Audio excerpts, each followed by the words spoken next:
Good evening, people, or good morning, since it's after midnight. As you saw in my last video, a plane crash in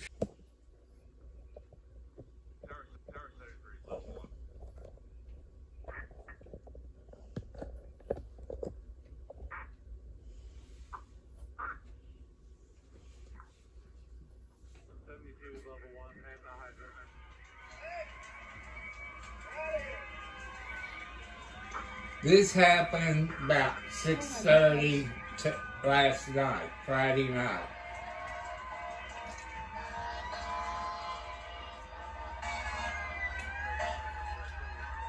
And it's the montage. That was just taken immediately after. And about 6 people on the ground Understandings that was taken to the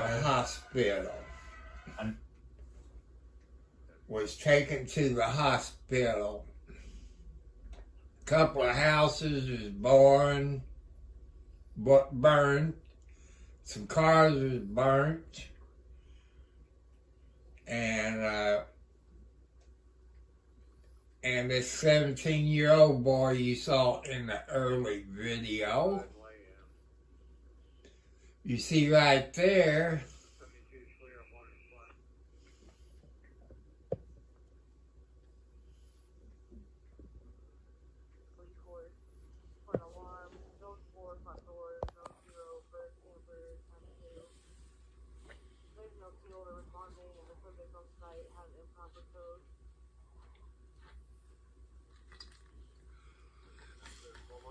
so I want to thank you all that have subscribed to my channel. I tried my best. Thanks to a YouTube person sent me a thing about the plane crash. The plane came from, I think, Mexico. And they left Florida, I think, for what I've heard. And from there to Pennsylvania, and they left. If you look at that black and white video where the door camera got the people walking out the door, if you looked up, you saw up in the sky like a little spot that was falling down. And next thing, a big fireball. It was a Lear jet that something took it down. I don't know why. And also, people, I'm making a prediction. Price of gasoline and everything's gonna go up. Is gonna go up. Thanks to Trump. Right now, we get our oil from Canada.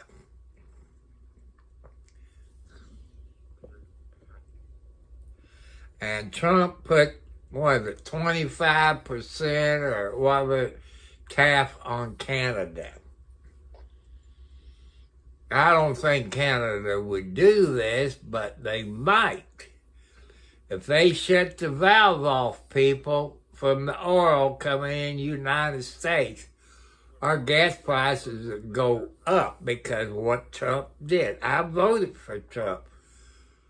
But why did he put 25% tariff or whatever it is on Canada, only 10% on China? You know, he should do 25% there. But Trump, you know, we could be in trouble because Trump screwed up.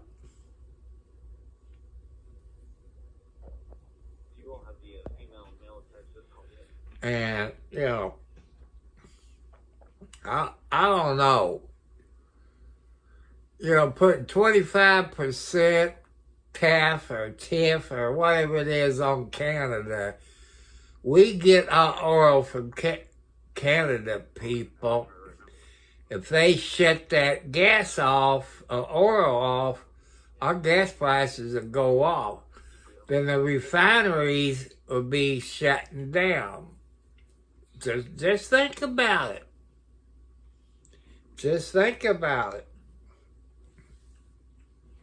You know.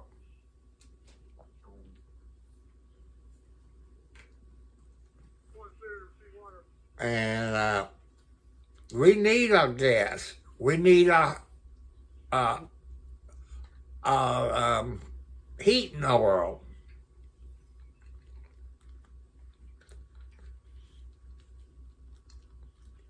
So that's something to think about, people.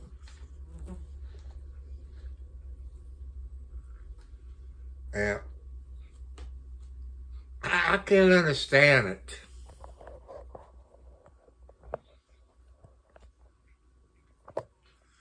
I just don't understand it, people.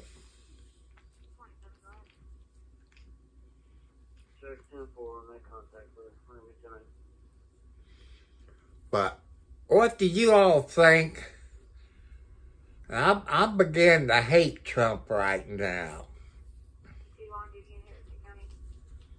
Because Trump is blaming the helicopter. Say they was over 200 feet up in the air. That's funny.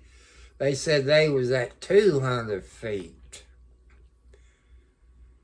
And it's the control tower that screwed up, people. Well, I know about that airport, the people I've talked to, that they had 2 people in it. Well, they got more than 2 people.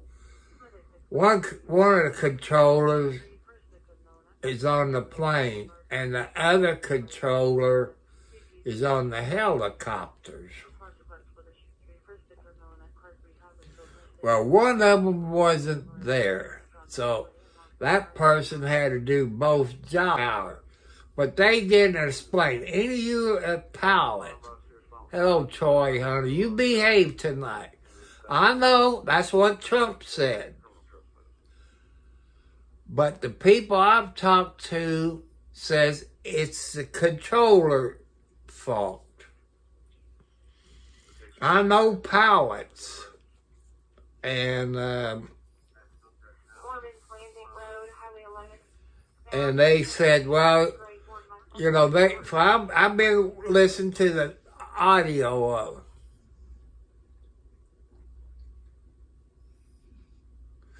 No, I don't agree with Trump.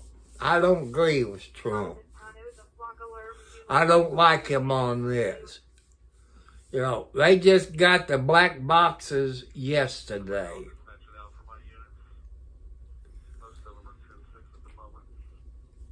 And, but they did specify what airplane, the helicopter or the control tower. One was taken off. Hello, Joanne. And one was taken off, and they saw that one, but they didn't see the other one.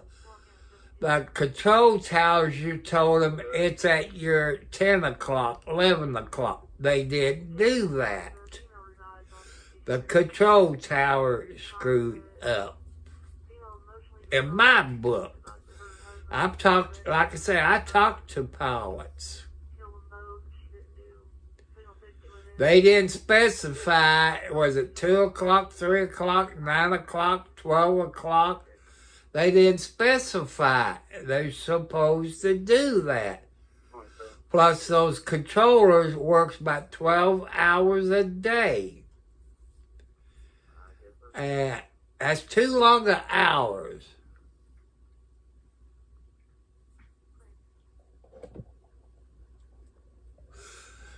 Yeah, but the audio that they told that I've been listening to the last couple of days, the control tower didn't specify what clock it was. a control tower screwed up. You have your right to believe what you want to believe. And, but what I know, I've talked to my son who flew planes. They said a control tower said you got a plane at your 2 o'clock or 6 o'clock. They didn't do that. They said, so-and-so, did you see the plane? I know they showed a video, but they haven't got the control tower video. Just the news media is showing it on, because they haven't released it yet, for what I've saw.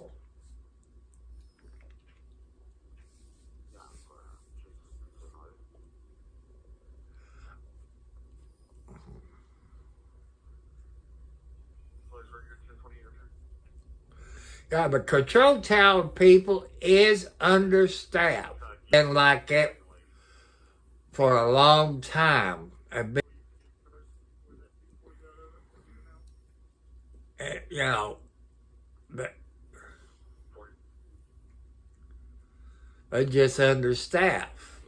It's always been like that. They get people that don't know the crap what they doing. I know you go to school, but they screwed up there at Reagan Airport. You're supposed to have a controller for the airplanes and the helicopter. Plus you got the supervisor. They only had one controller. He or she does the airplane and the helicopter. But when they got 2 controllers on, one does the helicopters and one does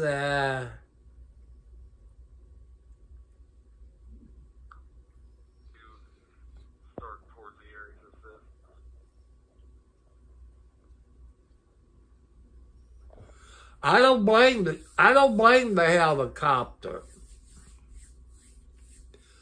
But they told on the news that he was at 200 feet. Trump said he was over 300 feet. I don't believe Trump. You know, the official people said they was at 200 feet. I watched 3 different national news.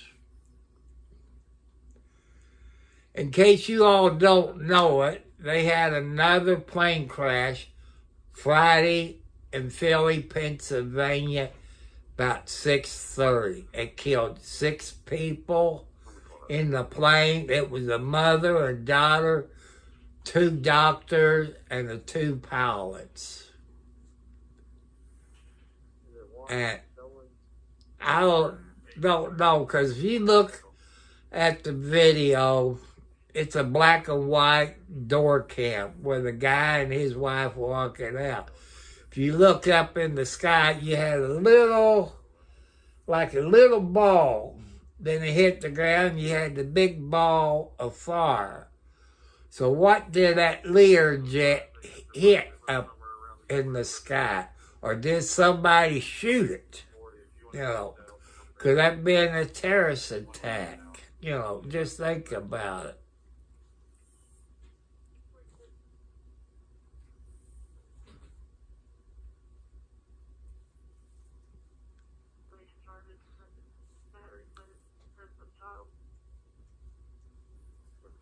I don't know what it was, but if you saw that old black and white where the guy and his wife walked out, if you looked up, you saw like a little ball. That's what it looked like, a little ball. When they hit the ground, bam, two things went off.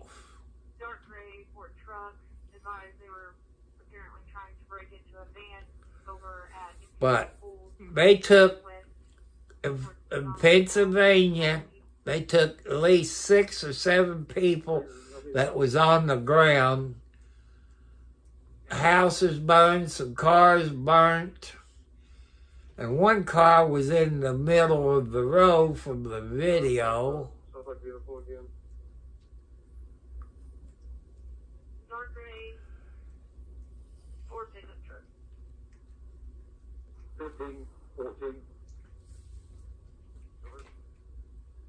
They are having a very hard time for them, obviously. We want to do everything we can to make sure they get the most accurate information and factual. And it's always been at the core of the NTSB mission. Our job is to come out with the probable cause, but then more importantly, make recommendations so that this type of tragedy never occurs again. So today, I know yesterday you saw the chairman, myself, and all the board members here. I just want to let you know they're still actively involved with this. We're just trying to make sure we're dividing our conquering. The chairman and I have had multiple conversations today. She's helped out a lot, making sure we're getting the investigative needs we have. And she's at the command post right now, working with some of our people. I'd like to start by just thanking the first responders. When this first happened, a unified command was set up, and we had a lot of important people that came and worked with us. In Virginia, the Fairfax County Fire and Rescue, Fairfax County Fire and Rescue Department, Arlington County Fire and Rescue, Arlington County Emergency Management, Arlington Police, Alexandria City Fire, Alexandria Police, Virginia State Police, the NCR Incident Management Team, the Virginia Department of Emergency Management, the Virginia Department of Transportation, the Virginia Senator Warner's office, MWA's Fire and Rescue Team, MWA Police. A special shout out to every one of them. MWA has been amazing in helping and working with us, and we're truly appreciative. Along with DC Fire and Rescue, just extraordinary, taking the lead. Prince William Fire and Rescue. In Maryland, the Montgomery Fire and Rescue, Prince George's Fire and Rescue, Charles County Fire and Rescue, Baltimore Fire, Baltimore Police, Anne Arundel Fire Department, Maryland State Police, Maryland Natural Resource Police, MPD, DCFD, and from the federal side, the U.S. Coast Guard, U.S. Army, U.S. Air Force, FBI, Secret Service, Customs and Border Patrol, Park Police, DOD, Naval District Washington, American Medical Response, and yes, the U.S. Department of Labor. All of those have been amazing partners and are one of the reasons why that this investigation continues to progress the way we want it to. As I said, we did family briefings last night, and today there are over 100 family members that are now in the area receiving briefings, and as part of the legislative requirement, receiving family assistance.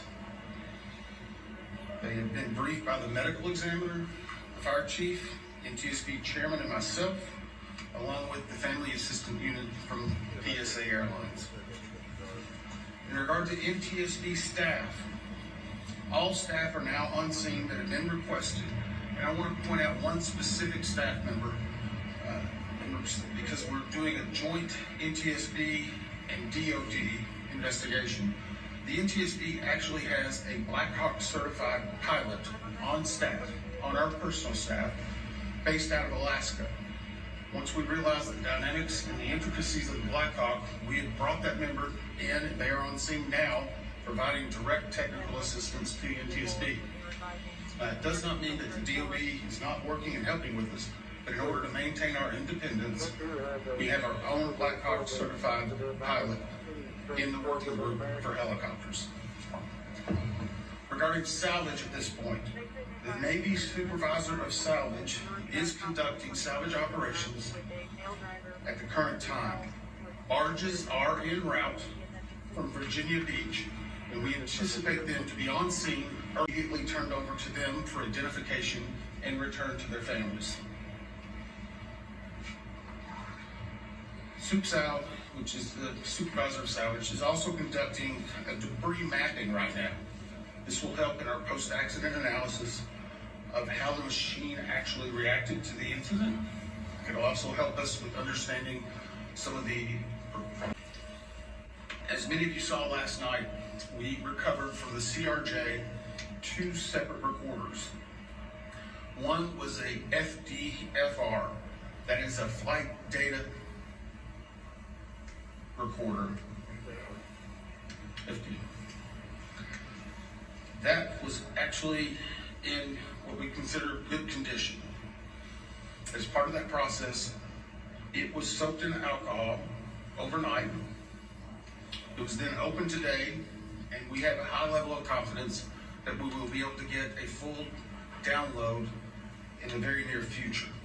Now, once we do have that download, we will not be releasing immediately the information regarding it. We will have to go through, correct the data sets, make sure they're synchronized. This has approximately up to possibly 2,000 data points. So all of that has to be synchronized and looked at. It's a very laborious practice. It takes a lot of time. Regarding the CRJ's cockpit voice recorder, once it was recovered and opened, we found that it had water intrusion. That is not uncommon. It is not an unusual event for us to receive a recorder with water intrusion. We deal with that all the time. Our recorder division is one of the best in the country, in the world actually. We have recorders sent everywhere, so there's a step. The CDR was soaked overnight in ionized water, at which point the team put the CDR into a vacuum oven in order to extract moisture. They are still checking electric connections to determine if they're ready to try a download. It is one step of many steps in order to get that data. But we have a very high level of confidence that we will have it. We just have to work through a number of steps. Lastly, on recorders, the Sikorsky, where the CRJ has 2 separate recorders, the Sikorsky has a combined cockpit voice recorder and digital flight data recorder. It's in one box. I can report to you now, we have recovered the Sikorsky black box. It is safely at the NTSB headquarters. It will begin an evaluation, just as the other 2 recorders did last night, to determine when and how to take action. I can tell you from a visual inspection, we saw no exterior damage that would indicate that it was compromised at this time. So we have a high level of confidence that we will be able to have a full extraction from that as well. Those are some of the significant updates we have right now. Obviously, we'll be doing some more in the essence of time and making sure our team gets back. I think we're going to be able to take maybe 4 or 5 questions. I'll call on you and I'll repeat it. So we'll try to play that game a little bit, please. Right here. Thank you very much, Tom. Your name and outlook, please. Jonathan Curtis, Channel 9. Captain Sully Sullivan, one of the heroes of the incident on the Hudson, has said that he said we absolutely should be reviewing airspace, not just here, but in other places where there's a complex mix of traffic. Is he right? Is there time for a permanent shift in DC and across the country to keep airspace safe and separate between military and civilian air? So the question for those watching, is it this time now for us to possibly deconflict or change some of the airspace where military aircraft operate with commercial aircraft? I can't give you a definitive answer on that. What I can say is in this incident, it should not have happened. We have in aviation what's called a Swiss cheese approach, wherein if something fails, a backup should catch it. Multiple layers of redundancy. It's been a very long time since we've had a major aviation in the United States, and that's the reason why it's one of the safest forms of transportation in the country. But the only way they can do that is by investigating what happens now and then making recommendations in the future. Again, the NTSB has done 100,000 aviation investigations. We've issued 15,000 recommendations. Over 84% have been accepted. Once this investigative report comes out, we will be advocating probably for years for changes that need to be made, but we'll not speculate on what needs to be done until we have the facts. Right, so anything like Hey, I'm calling people. Sorry. Member Dave Jefferson from Reuters. Can you talk about how long you think it takes to recover the debris, how long you plan to be at site, and have you got any early data yet off the agency tapes? I think that was 3 or 4 together. How long the debris will take, how long we'll be on site, and have we gotten any information off of the air traffic control tapes. The debris, we are hopeful once the mapping is done, that it will be done in what I will call quick order. I can make no guarantees of that because first and foremost, we need to make every effort and to make sure we're recovering every one of the people that perished in this accident. We'll have some cranes that'll be coming up. And once that happens, you'll see a lot more activity and we'll be moving that in. But I don't want to give you a definitive time. I would say it will start in earnest probably on Sunday and we'll go through next week. And some of that's contingent upon weather and other things. Regarding the ATC tapes, we've received a lot of different information on ATC. And so I'm going to I'm just going to preempt it. Off-the-shelf software programs are not always as accurate as the data we specifically get from ADSD, from the black boxes. All of that are factors that come into our investigation. So we will not speculate about ATC tapes that you may have heard and seen online or snippets. We are getting the full cooperation that we need to be able to make an accurate assessment and to make sure what we are saying is factual and that it will help and aid in the entire investigation. From Channel 7 also started glaring on the videos that we've all seen that will tell you that the pilot in the Black Hawk helicopter made an escape. The question is based on the videos, have we drawn any conclusions? We have not. We know that there was a significant incident in which the 2 aircraft collided, a pretty significant fireball. If you will recall, even after the first day, we only had maybe 1 or 2 grainy images that were coming out. We're seeing more and more at this time.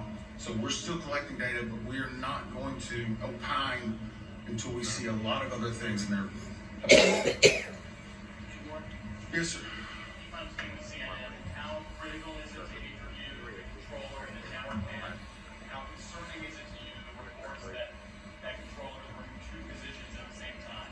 So the question was, how critical are the air traffic control interviews and basically staffing? So air traffic control interviews are critical. That's the reason why there's a process in place. That began immediately after the accident. It was preservation of that evidence. It was immediately taking down notes, getting logs, all that information. We will go back and look at any air traffic controller that was involved in this. We'll go back and look at their past probably 72 hours, even 2 or 3 weeks. We'll look at their training, their hiring, everything. What they probably ate that day. But it is not one point that tells us everything. You forgot the drug test to go It's through. very critical. Regarding staffing, the FAA has had a very robust plan in looking at staffing. Obviously, we'll be looking at not only staffing that day, progressively staffing. How many people, what job functions they were doing, were they being combined, were they not? What was the weather outside? What was the number of landings? I recall back during COVID, 1 runway was being used. Runway 1, that was the only one. 33, as traffic came back, started being opened up. So we would look at changes in traffic patterns, construction at the airport, all of that. It all paints a very big picture. Who are you? I'm sorry.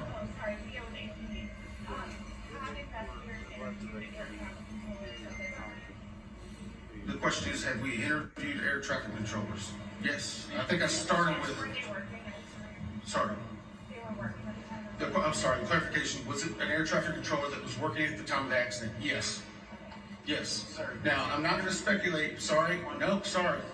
I'm not going to speculate. The next question is, was there 1, 2, 3?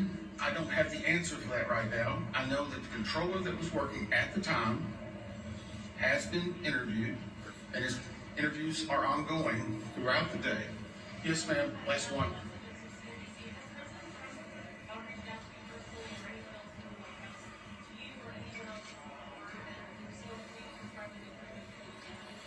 The question is anyone from the White House reached out to me?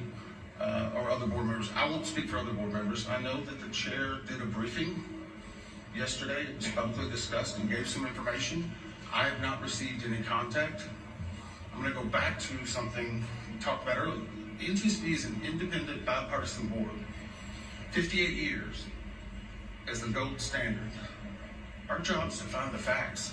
But more importantly, our job is to make sure that this tragedy doesn't happen again, regardless of what anyone may be saying. Our investigators never want to see this happen again, and I never want to have to go back and brief another set of family like that. Thank you.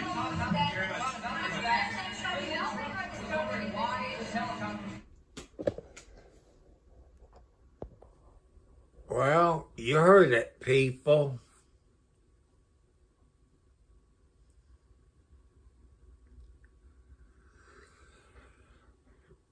It's commercial time, so I wasn't going to show you that. Kathy's back there sleeping on my blue blanket. But man, this snow melting, it's causing a flood in my yard, especially my backyard. You people that lives out in the country,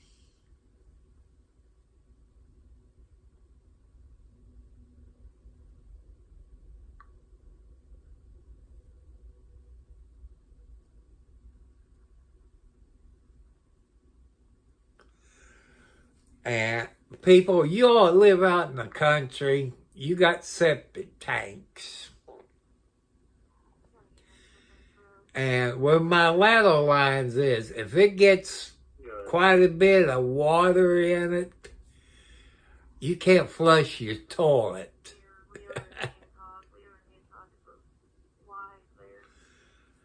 And I was going to take a shower tonight, but my backyard kind of wet. So that means my ladder lines is full.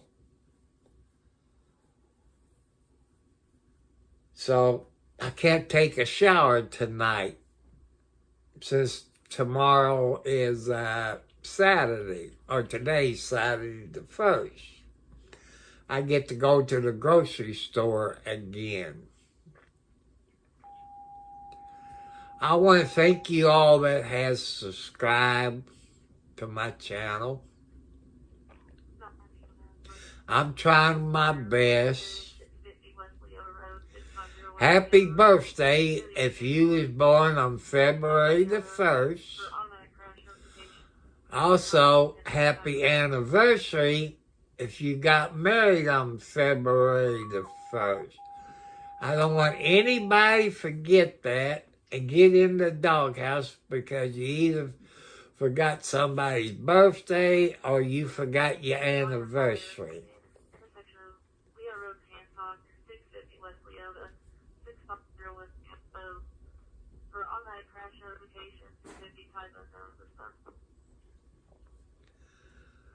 As you all saw my video I done a couple hours ago, that they had a plane crash in Philadelphia, PA. 6 people died. The 2 pilots, 2 doctors, the mother, and a child. And they was going to, where was it, Missouri or somewhere. From there, they were going to Mexico. So the mother and child died. 2 doctors, I guess is for what they said earlier tonight. And the 2 pilots. If I remember right, since that happened hours ago, that hospital Learjet left Florida.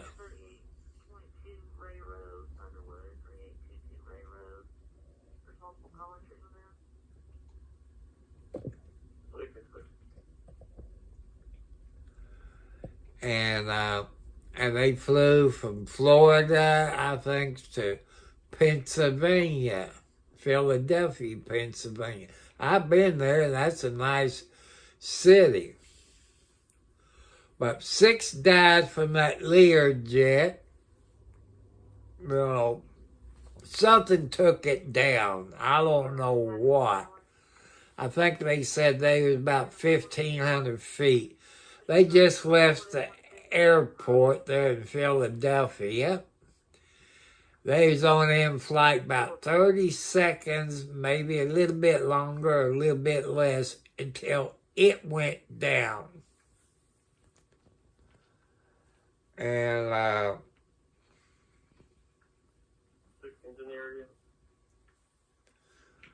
and about 6 to 7 people on the ground in Philadelphia went to the hospital. Some houses caught fire. Some cars caught on fire. A car that was going down the road got hit by something from the airplane and caught fire, but I hope they all got out of it without getting burnt.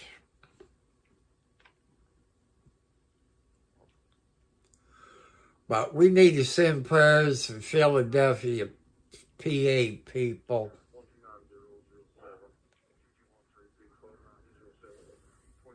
And I think that one thing they done an interview, maybe it was a kid, maybe an adult. It had blood on his face and maybe some burnt. I say that person was probably in the house when it, and they had on that Learjet, I don't know how many pounds jet fuel they had. It was full.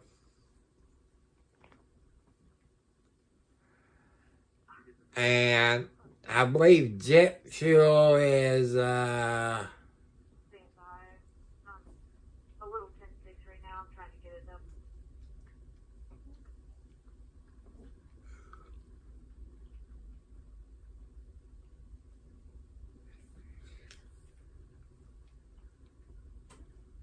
who's Denny? Go ahead. 31 and we got one area. That's pretty nice, Sherry. Tom drives. We've gone 36 in Leota, 31 in Leota, and went down both directions a little wide. Well, we still gonna pray for the people at Reagan's Airport in Pennsylvania. I think, from what I heard on the news today, that there's still people in the plane. So when the barges with the crane gets there in the morning, sometime today, there's a few bodies still left in the plane.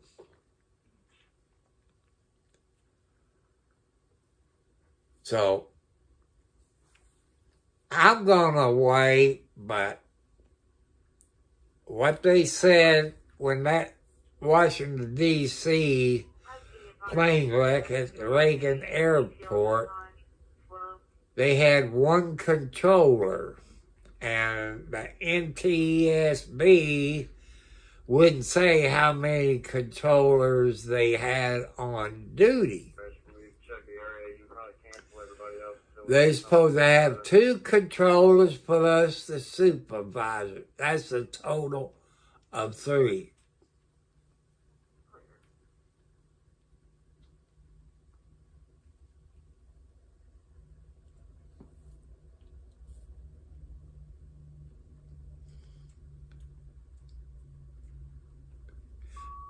That's okay, Miss Jacobs. You know. Line of fire, signal line, any response to Leota Road, reference to automatic crash notification. Man, Carrier hey, yells, it's fine. I got a feeling there's going to be more plane crashes. I just got this feeling. I was thinking that the other night there'd be another plane crash.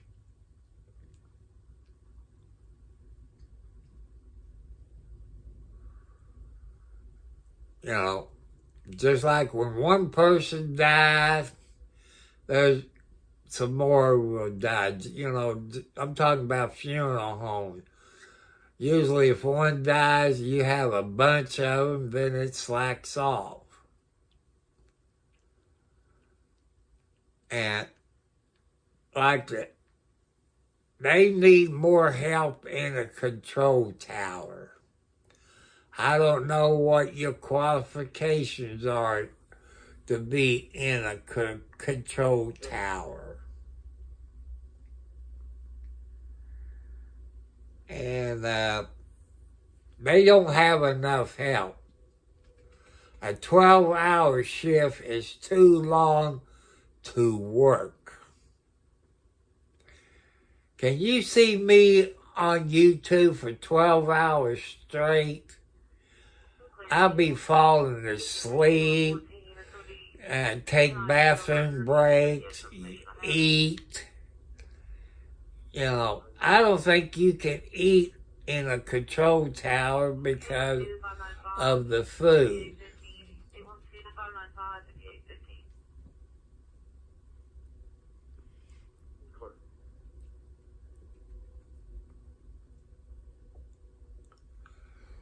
But people, we have to put our trust in the God, because we can't survive without God in our lives.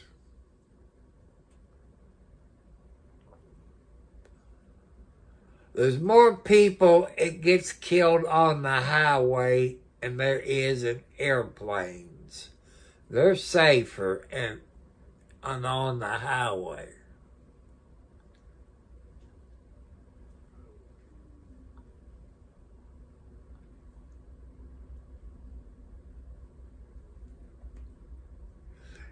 I like Eddie Murphy and Dan Aykroyd. I like them. But, you know, also men, the ladies will love this. Men, ladies is always right. Don't argue with the lady because she's always right. Because when you start arguing with a lady, you're going to sleep in the doghouse or you're going to take cold showers. As long as you treat your ladies right, she's going to take care of you. You know, that's how come ladies is always right, men.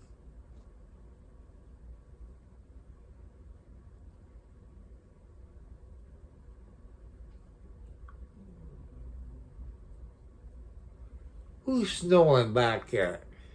Kathy, are you snoring? You're snoring in my ear.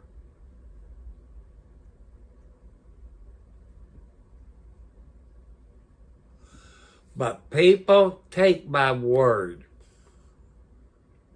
Get ready for gasoline prices to go up. And diesel fuel, your heating oil go up thanks to Trump. Look what Trump did to Canada. We get our oil from Canada. And he charged them 25% on the TIF, or whatever it is. But China, he only charged them 10%. And get ready, people. Our gasoline's going to go up. Because all Canada have to do is shut the valve off. Or really cut or screw it down where you get a little bit of oil. Because gas around here went up, I think, 5 cents today. after Trump did what I like Trump. I voted for Trump. But I disagree on him what he's doing to Canada. Well, Canada can refuse people from the United States. If I was the president, what they have in Canada, I said, we're not taking any more people coming into Canada. Could be. But we have to wait and see.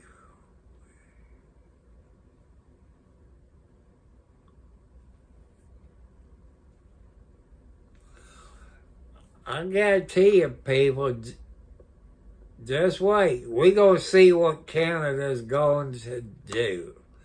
I predict that Canada is going to close the valve a little bit on the oil. Instead of probably, 5 million gallons a day, they might give the United States 100,000 gallons a day. So get ready, people, for fuel prices to go up. Our groceries is going to go up. Yes, liquid gold.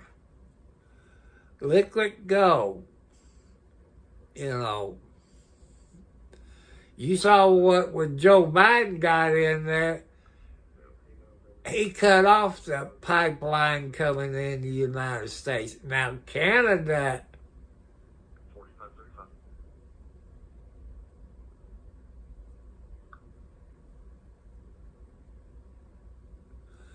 so just wait, people.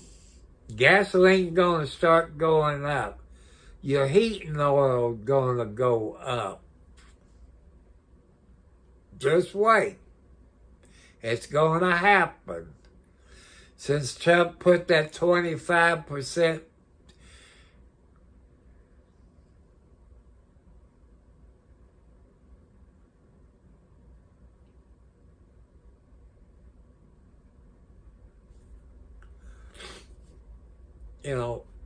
maybe drugs is coming in from Canada, but there's more drugs coming in from Mexico.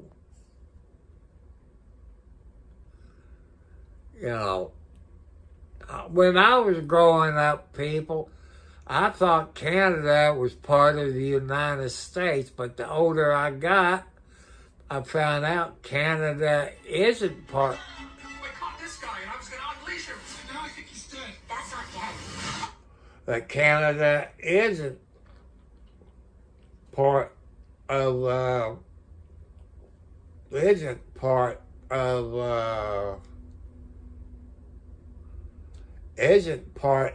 the United States.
The question is, do you think they're out of touch with American I think that media it certainly is out of touch, and I think that's proven by a number of things, John. Number one, there was a New York Times poll that was released prior to President Trump's inauguration by the New York Times, which of course is a legacy media outlet, that showed that 83% of Americans support deporting the individuals that you mentioned, illegal immigrant criminals, especially those who have committed heinous crimes in the interior of our country. And I received a very actually interesting statistic on this front from ICE this week. 97% of the deportations that this administration has made thus far are of individuals who had a removal order. She's good from looking, the previous people. but were never removed from the interior of our country. So this shows that the previous administration was actually defying our laws, and all this administration is doing is simply following the laws, the immigration laws of this great country. Thanks for the question, John. Anything else? Okay, great. Peter. Thanks, Caroline. If President Trump is telling us that air traffic control towers are staffed with unqualified controllers, these DEI hires who never should have been brought on, then it's not safe to fly commercially, is it? The president was asked and answered this yesterday, and he believes that it is still indeed safe, and Americans should feel safe traveling our skies. With that said, two things can be true at the same time, and we certainly have seen the deterioration of federal hiring standards at the Federal Aviation Administration, and the president wants to increase those standards. He wants pilots in this country who have the great responsibility of flying American citizens by the tens of millions every single day to be chosen for that position based on their merit and their skills. And so the administration will continue to prioritize this. Was the air traffic controller in the DCA tower on Wednesday night hired or not fired at some point because of his or her race? That investigation is ongoing. And so when we have updates on the exact individuals who were involved in the collision, including the air traffic controller, also the pilots of the helicopter and others, we will confirm those. I don't want to confirm names from this podium today. We're not in a position to do that. But I will say the president has still rightfully pointed out that there has been problems with the aviation industry over the past several years. And this started under Barack Obama in 2014. And when the president says on Truth Social, the Black Hawk helicopter was flying too high by a lot, it was far above the 200-foot limit, that's not really too complicated to understand, is it? Is he suggesting a helicopter malfunction or a crew error or a crew doing this intentionally? No, the president is simply stating what he said in that True Social post, which is that the helicopter was flying higher than it should have been, which is one of the reasons that led to this collision. And the other reasons for that are still being investigated, and I will let that investigation play out. Kelly. Some of our colleagues have obtained a memo from the Defense Intelligence Agency that talks about not holding any activities or programming related to Black History Month to be in line with the president's views on diversity, equity, and inclusion. Does the president plan to have a proclamation about Black History Month? In his first term, each of the 4 years of his term, he did so and called on those in government to have programming activities and celebrations. Is he going to do that this year? Yeah, the president looks forward to signing a proclamation celebrating Black History Month. I actually spoke with our great staff secretary. It's in the works of being approved, and it's going to be ready for the president's signature to signify the beginning of that tomorrow. If an agency is calling off those kinds of activities in an attempt to be in alignment with the president's views on DEI and other things, should they adjust that now and have those programs and make those celebrations however they see fit in the office? The president is leading here at the White House, and I'll leave it to the proclamation that he will sign very soon. Mary, great to see you. So I wanted to follow up on the gender executive orders you mentioned. First of all, we know that President Trump has taken a bunch of steps to protect children from irreversible transgender procedures. Is he interested in backing congressional legislation on this point? And does the Trump administration have interest in investigating doctors who perform these irreversible procedures on kids, such as a double vasectomy on a minor girl?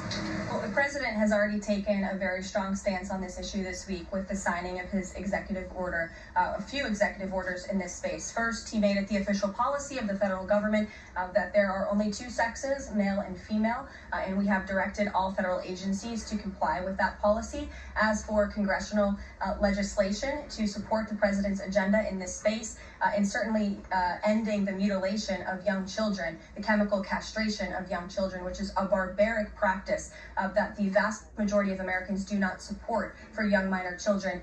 Certainly the president would support Congress's efforts, as he has already made that very clear this week. Jennifer. On Rick Grinnell's trip to Venezuela to meet with Nicolas Maduro, is there anything you can share on timing on that, what his agenda is, what the mission of that trip is? Yes, so I can confirm that Rick Grinnell is in Venezuela today.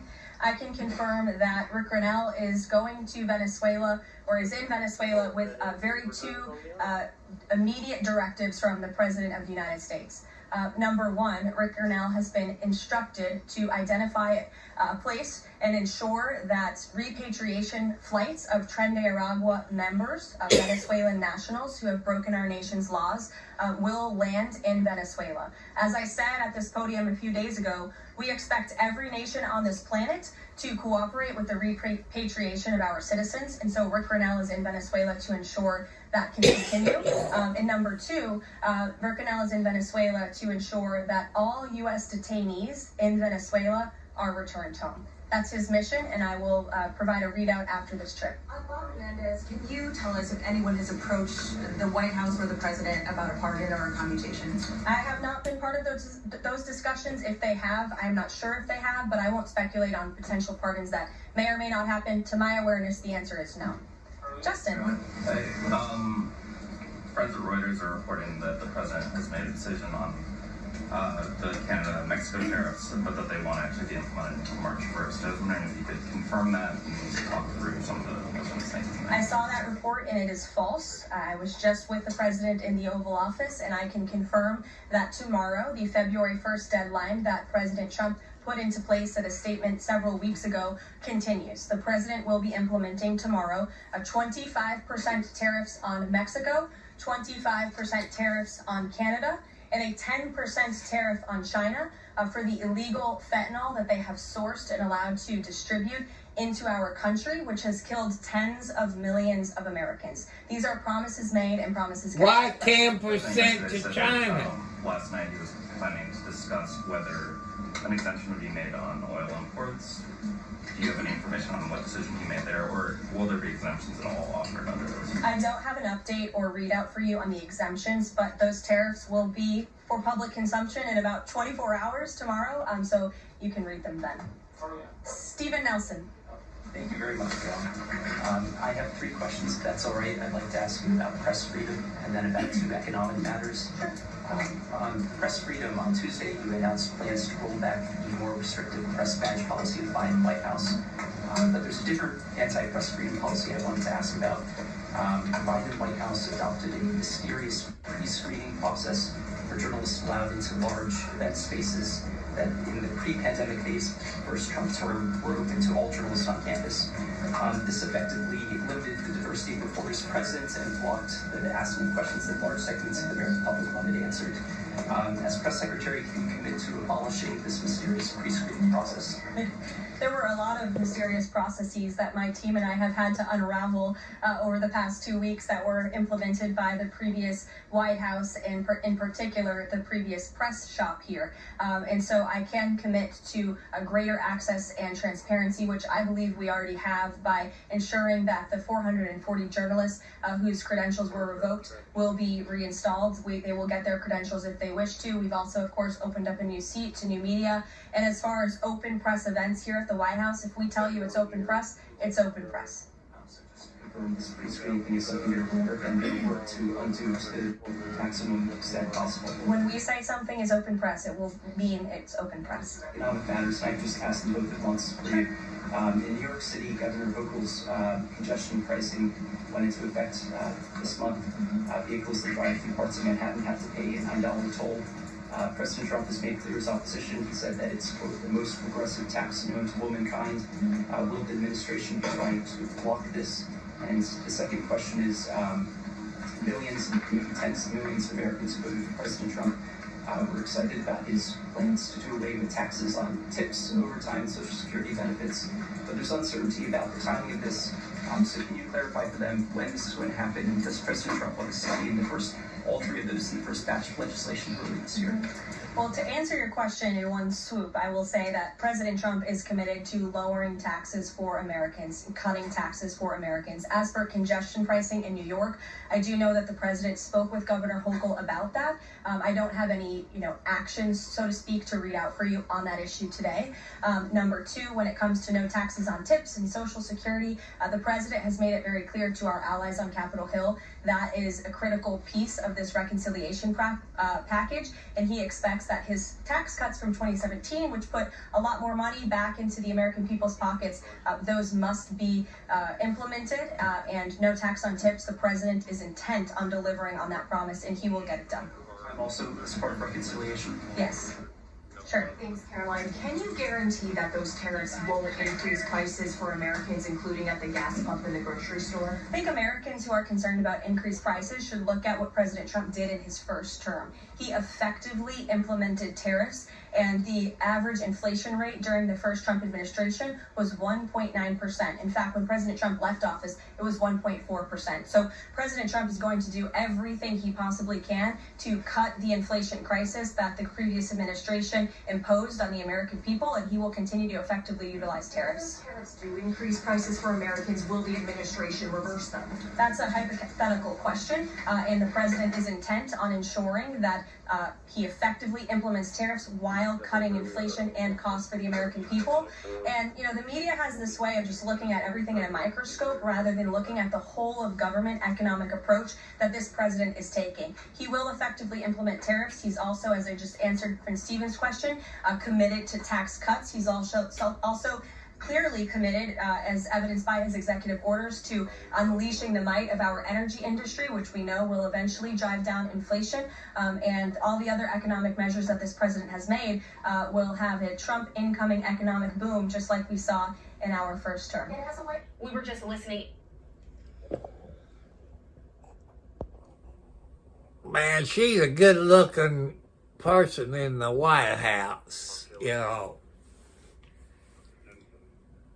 Could that be Trump's new girlfriend, The best nutrition.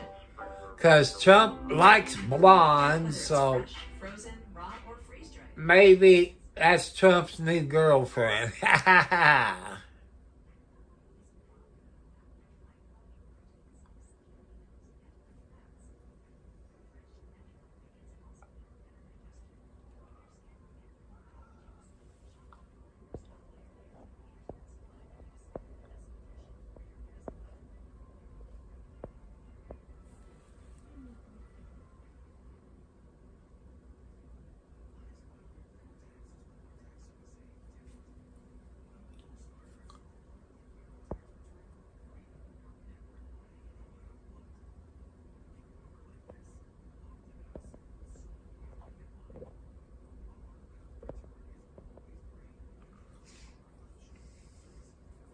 Radio thing ready for traffic. So, the 186 up the road, unreadable place, on 403 Stony Point Road. But man, I'll do it again. Happy birthday to everybody that's born on February the 1st. Happy anniversary if you got married on February the 1st. And man,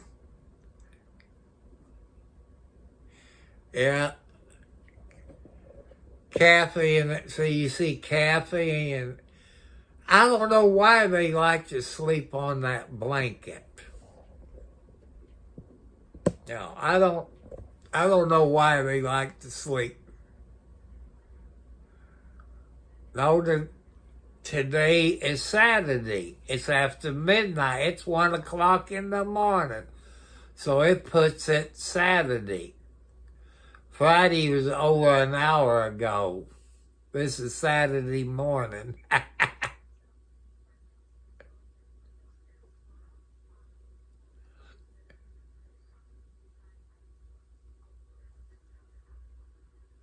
No, it's not. It's Saturday. It is Saturday morning. At least it's Saturday morning here in Indiana. If you're in California, it's still Friday. But it's Saturday morning where I'm at, February the 1st, which is Saturday.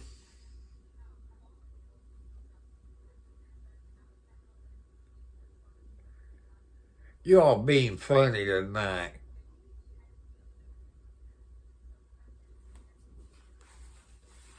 If you're out in the West Coast, it's still Friday. You're where I'm at in Indiana, it's Saturday morning. Like Saturday Night Live. Boy, she's a good-looking press secretary.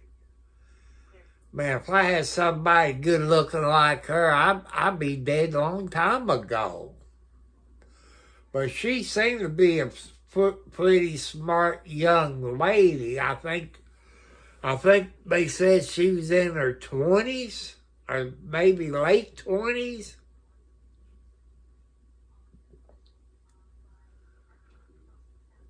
But why would Trump pick somebody that good looking and that young to be a press secretary?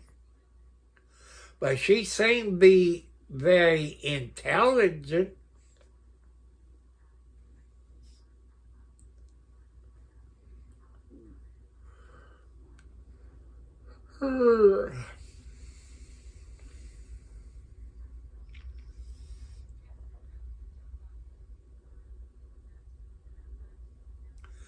I'm still mad at Walgreens people. On my Ozempic, I'm supposed to get 3 months supply. When I went to Walgreens on Friday, I only got 1 month's supply. I'm getting fed up with Walgreens. I might have to switch, but oh well. I said, people, I ran out and I got to wait. I said, what happens if there was snow on the ground? I said, I can only get 1 month's supply of my Ozempic. To me, it's a matter of life or death, Walgreens. Fat people that use it to lose weight, it's not a matter of life or death to them, but it is to me. I should get my 3 months supply as the prescription said it was. But Walgreens sucks. You know, Walgreens sucks right now in my book.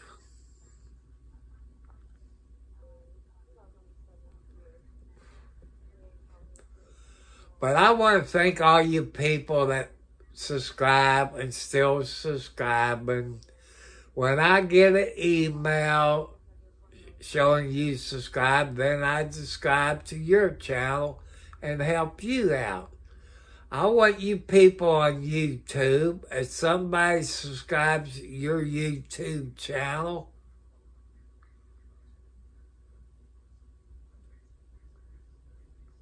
yeah, Walgreens and Rite Aid and JC Store and Kroger's. I heard Kroger's owns CVS and Walgreens.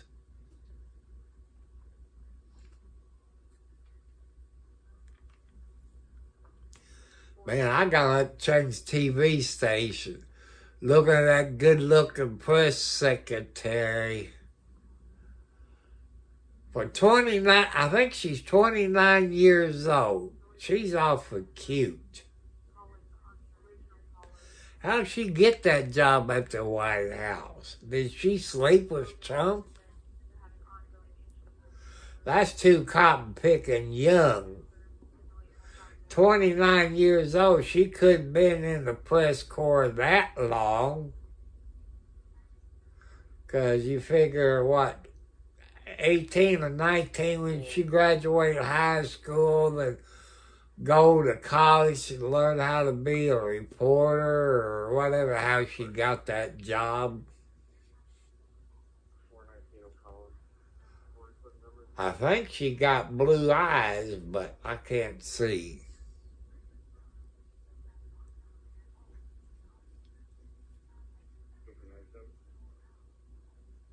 I found the sprinkler room. The door is open on it, but it's just this one little room.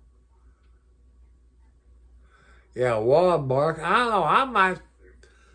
I'm going to be at Walmart sometime today. I got to go up and get me some stuff. I hope they got the 24-pack of Pepsis. I like it when Walmart used to be open 24 hours a day. I think they open up maybe about 6 o'clock in the morning.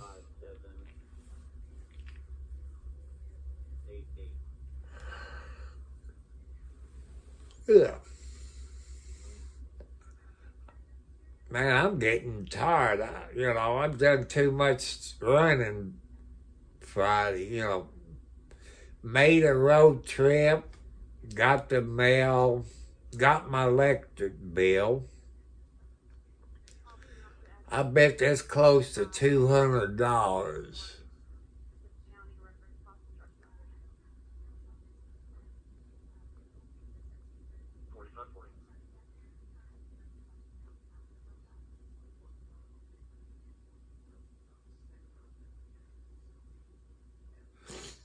I know. I've ordered one medicine and I didn't know what it was that I ordered, and I didn't need that, so I got an extra one.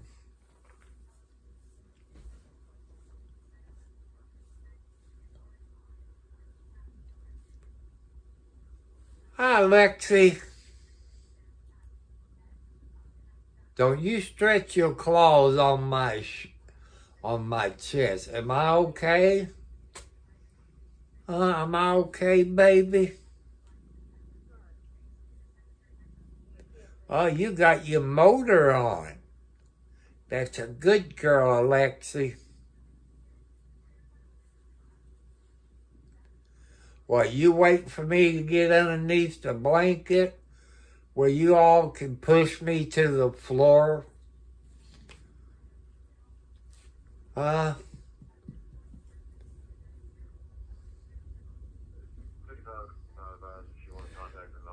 I know Nancy's waiting for me to get underneath the blanket.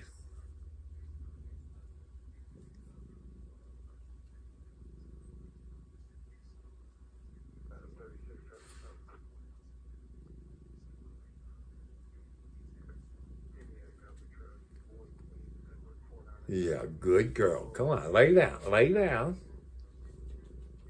I know you got your motor on. You know it's time for me to go to bed, don't you?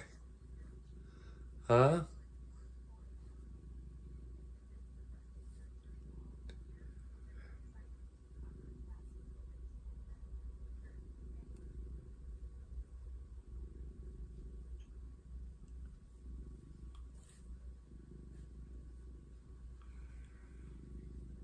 But people, you see my kitty cats. This one there, the yellow one, that's Kathy. That's Alexi's aunt. Kathy's Alexis' aunt. Alex is Alexis' mother, and Margaret is Alexis' grandmother. I love cats. You live out in the country, people, you gotta have cats. Because you're gonna have mice living out in the country. No matter how you keep your house clean, you're gonna have mice like crazy. And my outside cats, they catch mice. Yeah, they are, Sherry. You know, they let me know when I feel bad before I start feeling bad. You know, like Kathy is on my right side.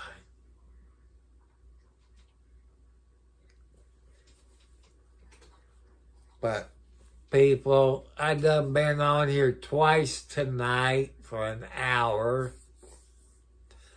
I said I wasn't going to do an hour or more of videos because people don't want to watch that for so long. There's some videos that people sit there for 3 hours and watch.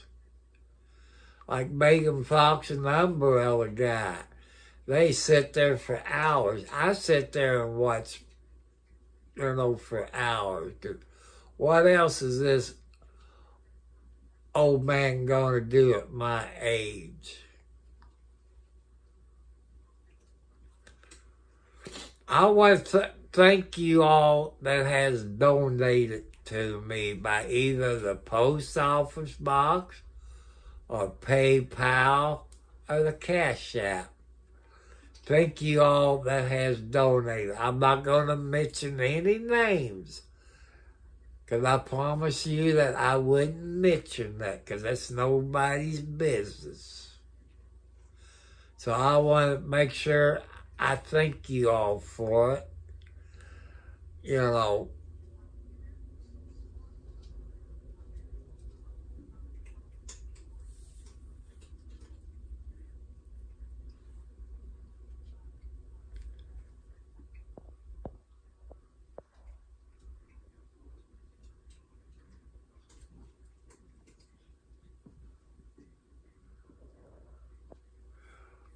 Well, you need your key. You're going to the grocery store.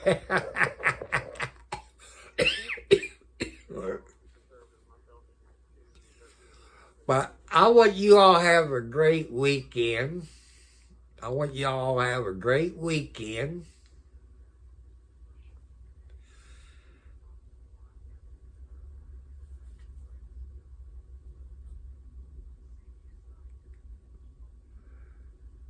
Thank you, Sherry.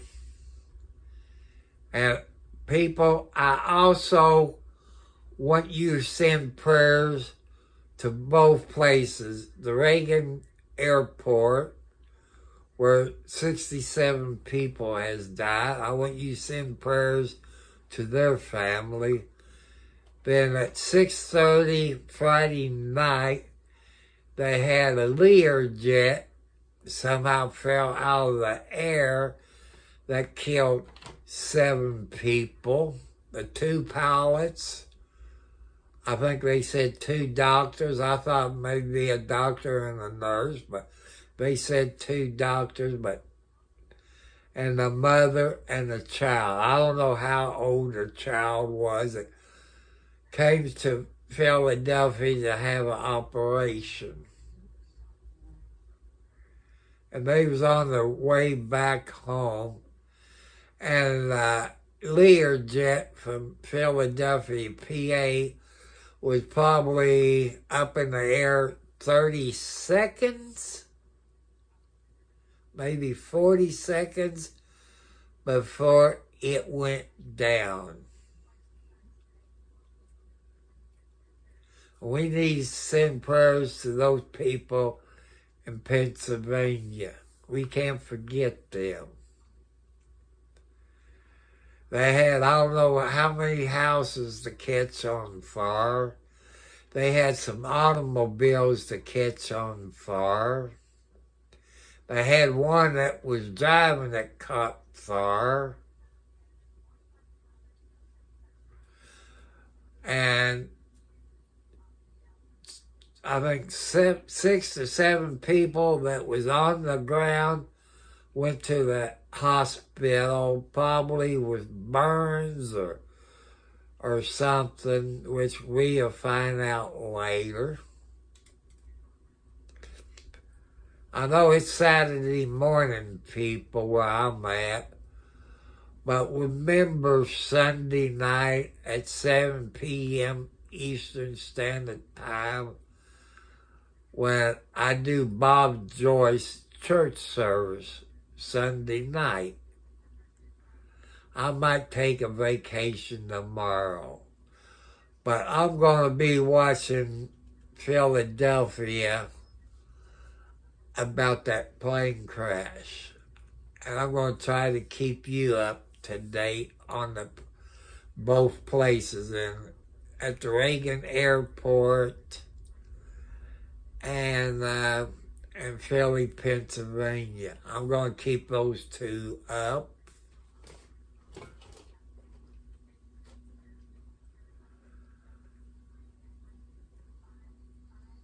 It's about 1:30 in the morning, a.m. Eastern Standard Time.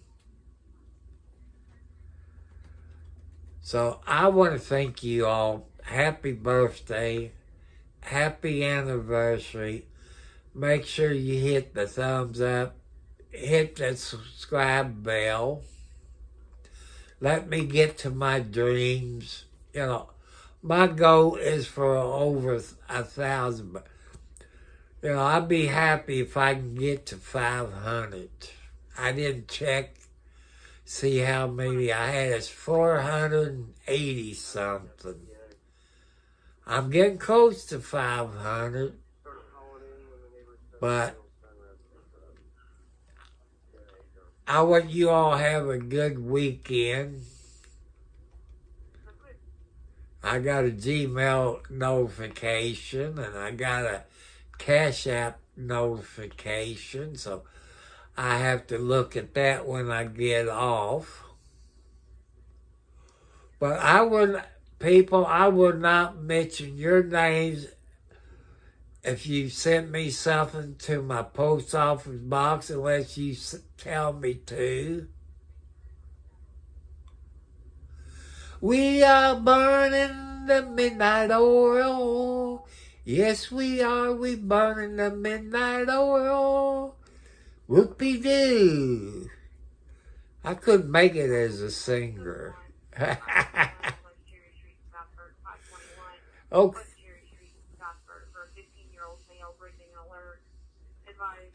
I've been working for it. So people, I gotta check my Gmail. I gotta check my Cash App. But people, I got PayPal, I got the Cash App, I got my post office box. So if I did get some money, thank you whoever done it, which I don't tell, you know, because it's nobody's business.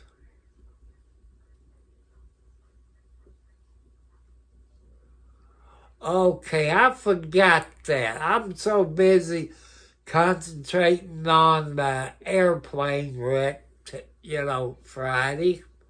Okay, people, the rules is this is God's YouTube channel. We go by God's rules.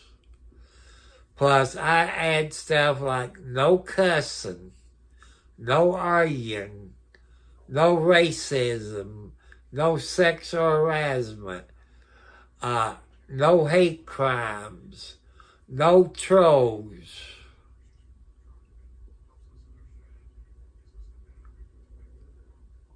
Yeah, my alarm clock goes off by 6 o'clock in the morning.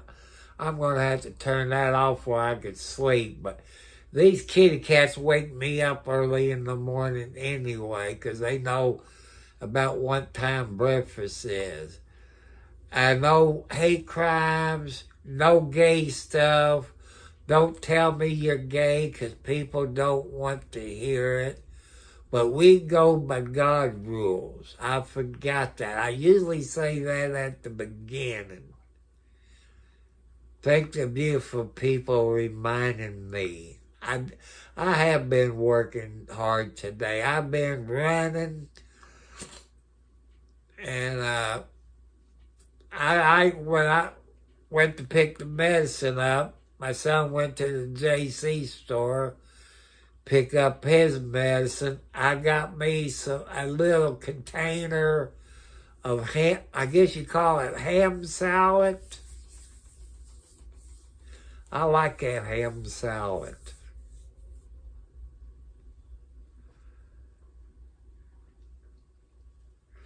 I knew I forgot something. I didn't forget the birthdays. I almost forgot it, but I usually say it at the beginning of it. Also, I want to thank all my moderators for doing a good job. They was good tonight.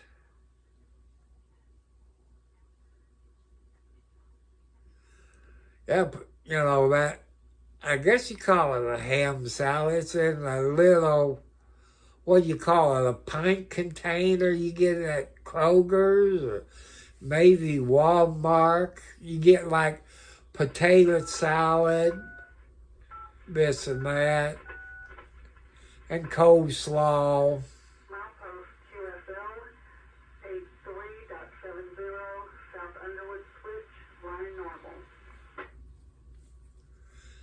It sounds like I'm getting a train that's going to go northbound. Because they just say southbound lane normal. I don't know nothing a train talk. I got a scanner over here. It's just airplanes and trains. And this one over here is Indiana Police. You know, I could probably pick more up, but I'm only 20 plus miles north of Louisville, Kentucky.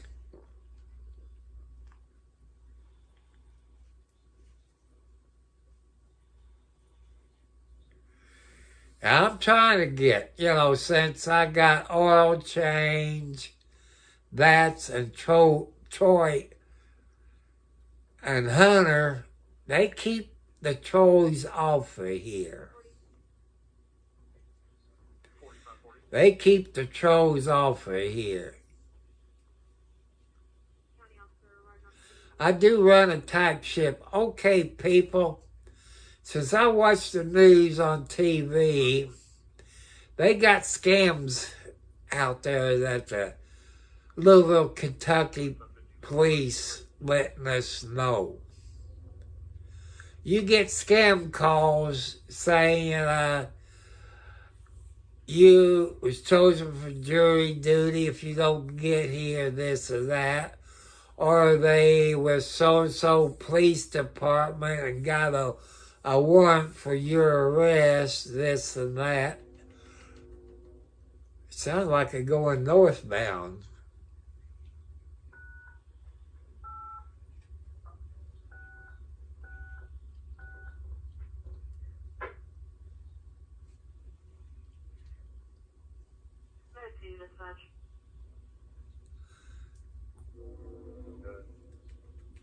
Sounds like it's going southbound. It's hard to tell.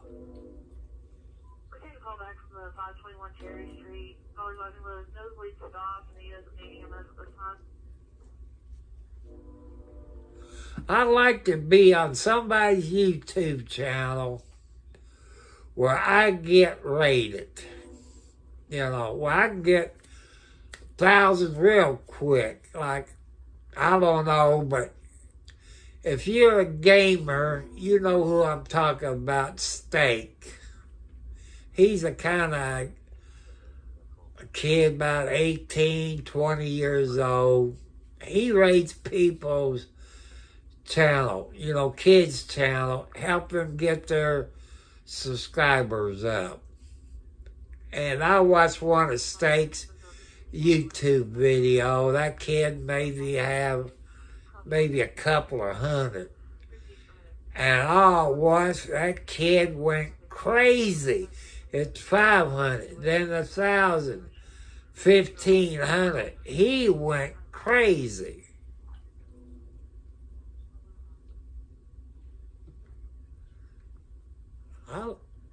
Come on, blow the whistle again where I can tell which direction you're going.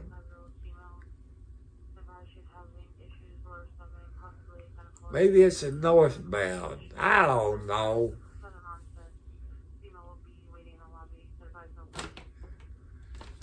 Well, steak is, that's what he goes by on YouTube, is steak, like a steak dinner. And he plays games. He does stupid stuff. I'm not a gamer. Oh, that.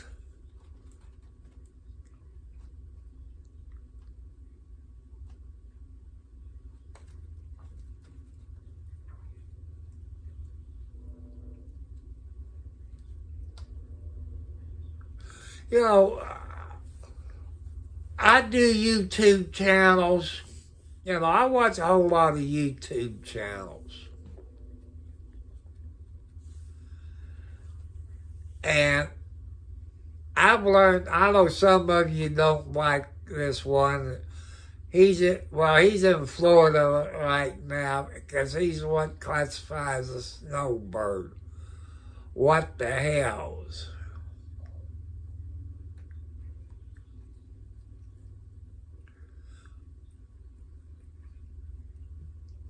But the way I live, I kind of live like in a hole in the ground.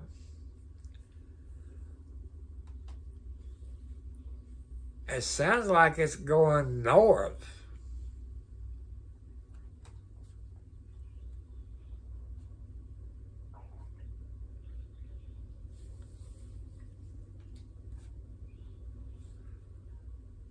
Trying to listen.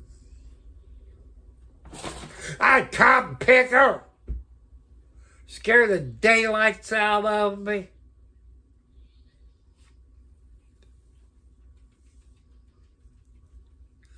See, the trains up here where I live, they got those arms, but sometimes it don't make it different, but they add more arms up around where I live down to, let's see, they got one, they put one up at Brownstown Road,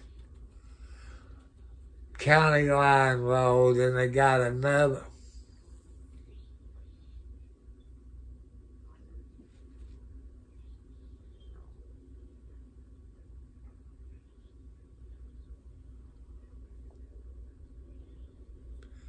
Yeah, he does, I think. But people, I would love to play games. I saw some of them.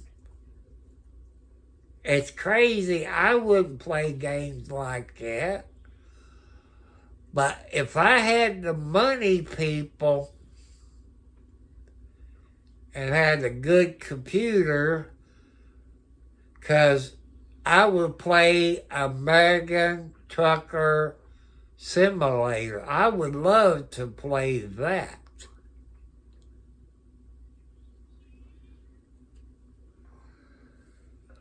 Because I've watched Megan Fox Ryder. She plays that simulator, and MG Law. There's 3 or 4 people plays it.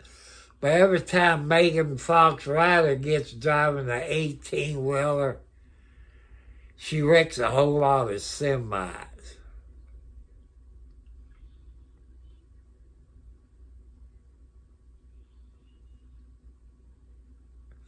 Like I say, I like that trucker simulator. I watch quite a bit of it. Sometimes on YouTube, Twitch. Sometimes there's a guy on TikTok that does it. And I like it. And some of the places I see them drive, I said, I've been there before. But that's something I wish I could play it. I wouldn't be so bored, but But I'm in no hurry. I do one day at a time. And when I get paid, see, today's the 1st, Sunday the 2nd, Monday's the 3rd. That's payday. Then I buy me 3 lotto tickets.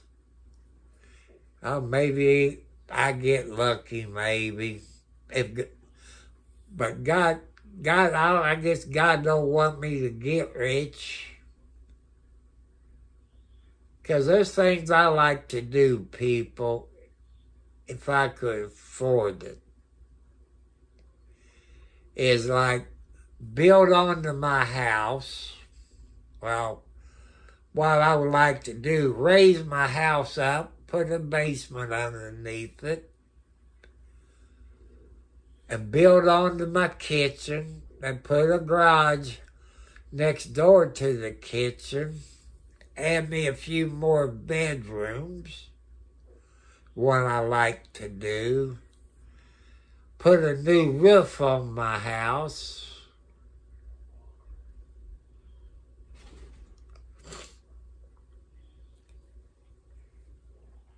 and the kind of roof I like to put it on, people, I know it's expensive. You got the metal roof, the long metal roof you put on. But they also make metal roofs like shingles. That's what I want on my roof, is a metal shingles is what I like to do. I like to have it upstairs. That way I can have a bathtub or a walk-in tub upstairs. I know it would be nice, but God don't want me to be rich. But I get there one day, but I don't want to be 90 years old and hit the lotto. Since I'm in my 70s, I can enjoy it right now. I'll probably have 10,000 girls knocking on my door. I said, sorry, you can't have me, because I know you're after my money. If you don't want me before.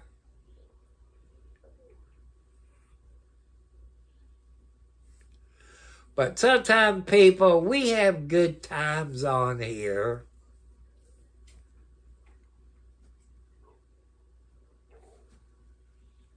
And sometimes we have bad times. But, that's what we do. We sit here and have a good old time. We joke. We talk about everything. We talk about birthdays. We talk about anniversaries.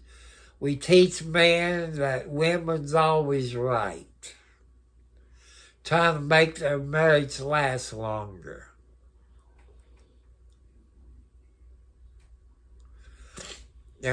I wish I could do better, people. When I do, I do YouTube. Like, let's get back to the snowbirds. What the hells? He does storage stuff, but he does also videos to protect himself. He records when he's out driving around. That's what I do. I record videos. Protect myself. When I'm out there driving, protect myself. That's what you need to do, people. Videotape. If you got a house, you own your house, you can afford it, put up video cameras. Protect your property. Everybody needs to have cameras around their house. Protect yourself, protect your property. I want you to do that, and give that a try. Sometimes I sit here on TV, watch my outside cameras. It'd take up to 8. I think I got 6 I watch. I got them watching that way. I got them watching the porch. I got them watching the west side of my house, the driveway, the backyard, the shed.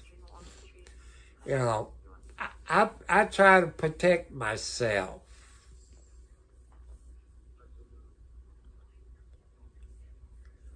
Somebody said, well, get you a doorbell camera.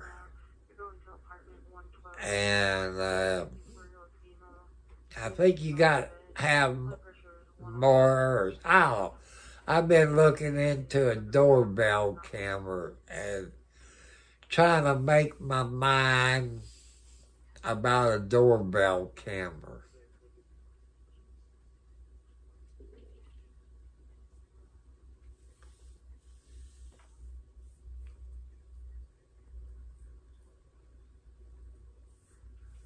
But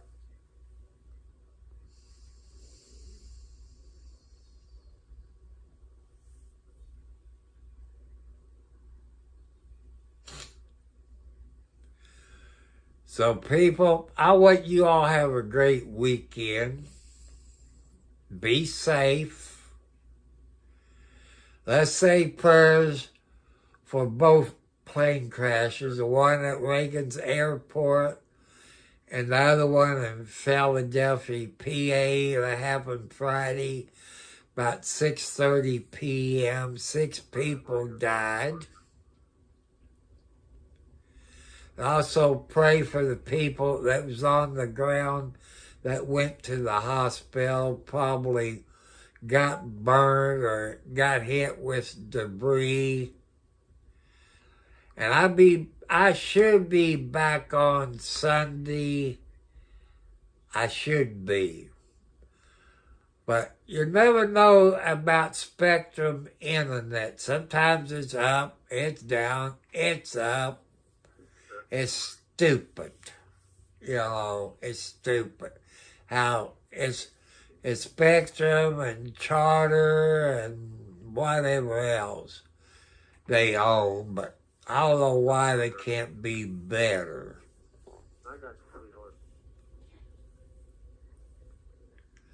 So I want to thank all my moderators.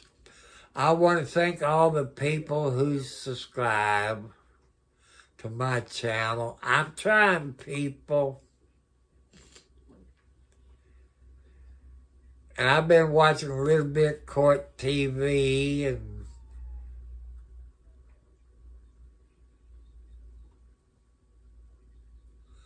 so I'll catch you all later. Thank all your nice moderators. And since I got a notification on the Cash App, thank you, whoever it is.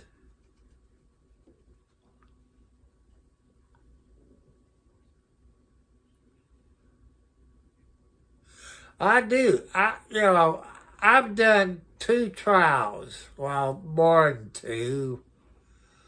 But I done one on this guy that killed his wife. I didn't like that too well. Then I started doing Karen Reed back when she was in court.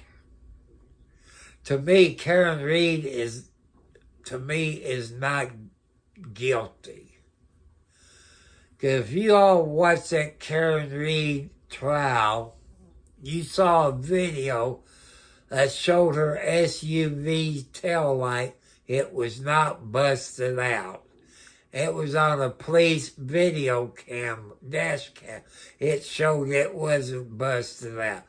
When it got back to the police department, Sallyport, as they call it, where you pull in, there's some video missing. Here they had all the parts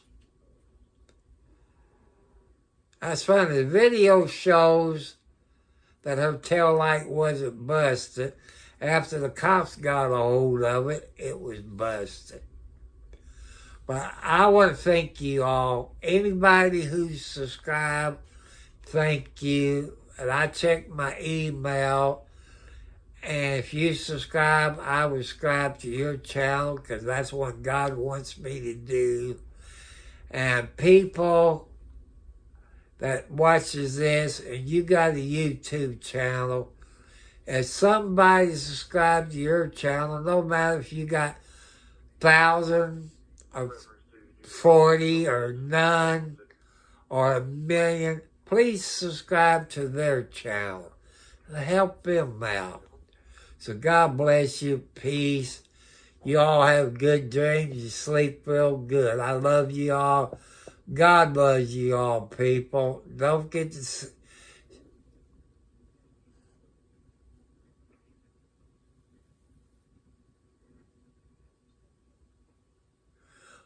And you all have a great weekend. Be careful. Let's send prayers out to those PA and up at Reagan Airport. I love you all. Good night.